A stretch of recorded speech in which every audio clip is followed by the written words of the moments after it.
Chapter 15. Light. When Despereaux awoke, he was cupped in the large calloused hand of a human, and he was staring into the fire of one match.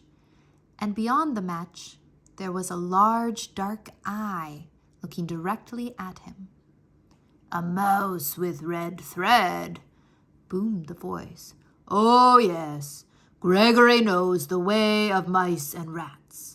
Gregory knows, and Gregory has his own thread marking him. See here, mouse."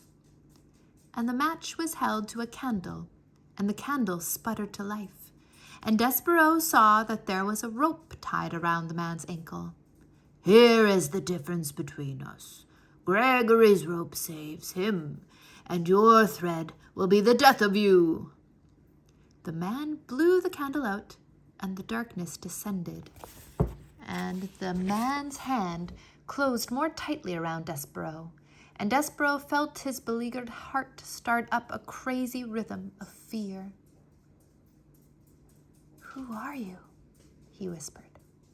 "The answer to that question, mouse, is Gregory. You are talking to Gregory the jailer, who has been buried here, keeping watch over this dungeon for decades, for centuries, for eons, for eternities. You are talking to Gregory the jailer, who, in the richest of ironies, is nothing but a prisoner here himself."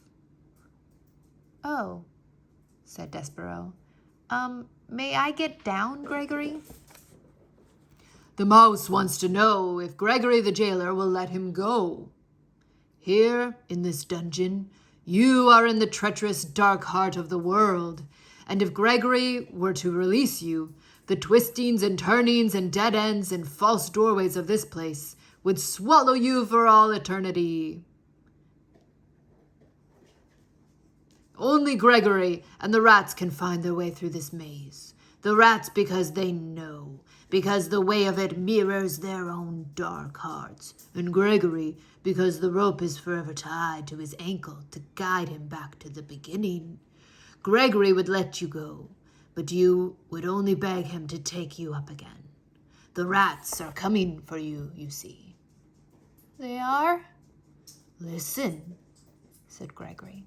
"You can hear their tails dragging through the muck and filth. You can hear them filing their nails and teeth. They are coming for you. They are coming to take you apart piece by piece."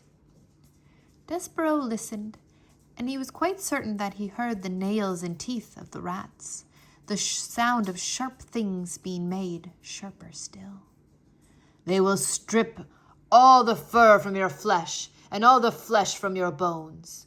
When they are done with you, there will be nothing left except red thread and bones.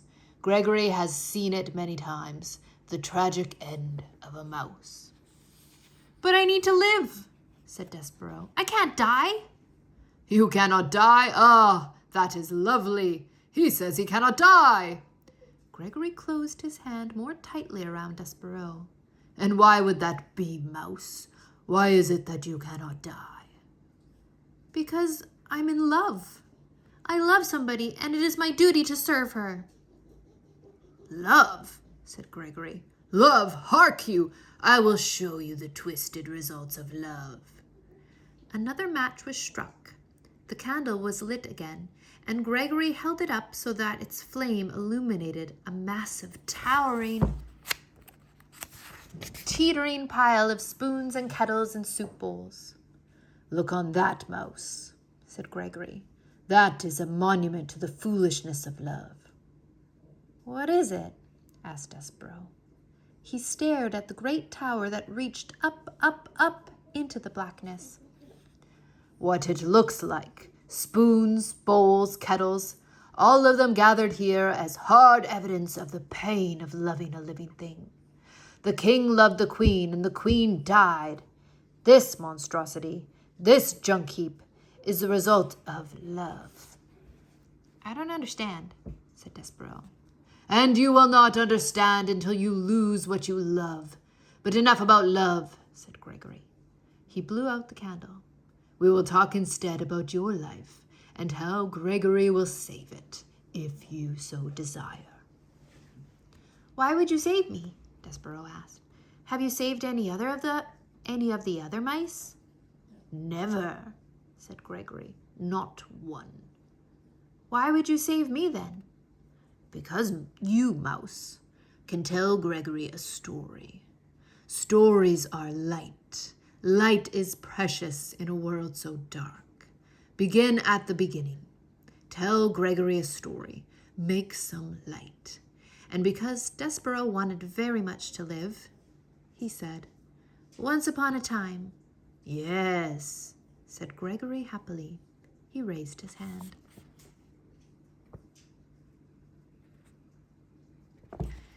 He raised his hand higher and then higher higher still until Despereaux's whiskers brushed against his leathery, time-worn ear. Go on, Mouse, said Gregory. Tell Gregory a story.